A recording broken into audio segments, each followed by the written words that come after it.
Good morning, my name is Christina. I work with Balkan Plumbing. Today we shall be taking out a old broken sewer trap and replacing it with a new one. As you can see behind me, we have one of the guys here that is taking out all the dirt and cement and stones and everything that's in the ground. Once that is done, then we will be taking out the old sewer trap and replacing it with a new one. So stay tuned for the process.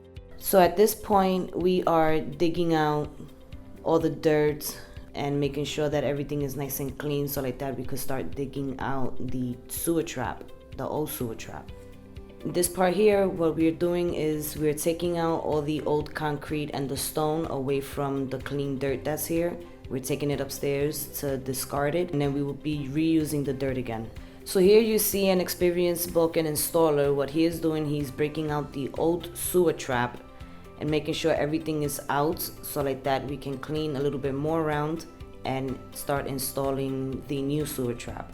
What you see here is a chain cutter, and right now we are cutting out the F.A.I, or the fresh air inlet. This fresh air inlet lets fresh air into the sewer trap to displace the water in the trap. Think about it as a straw. If you get a straw and you cover the top of the straw, the liquid stays in the straw. Once you remove your finger, the air goes in and whatever liquid is in the straw leaves. Now what you see here is we are fitting in and lining a new sewer trap, making sure that everything is correctly aligned so we won't have any other further problems. What our employee is doing here is adding clamps to make sure that everything stays in place.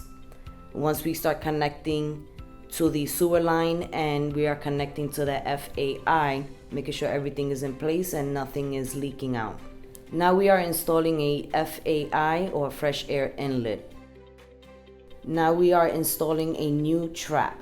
This new trap is gonna work perfectly once it's finished aligning.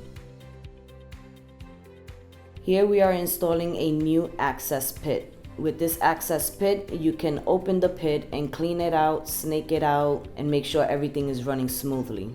Once we are cleaning the area, making sure that everything is swept up, we don't leave any dirt behind, any rocks, stones, concrete, making sure that everything is good and perfect for the property owner. We are doing a final restoration. We are cementing. So we already put a little bit of cement inside the new access pit. We put cement around the access pit, and now we are finishing the top of it, making it flush with the rest of the floor. So here we have the homeowner's reaction to a new sewer trap. That is so nice and neat and clean. I love how the pipe is close to the wall. We're giving you a little bit more room in here. Very nice. So whenever you need to clean out your trap or have it snaked out, all you have to do is lift up that cap and your sewer trap is inside. Wow, thank you so much. You're welcome. This is great. Our pleasure, anytime.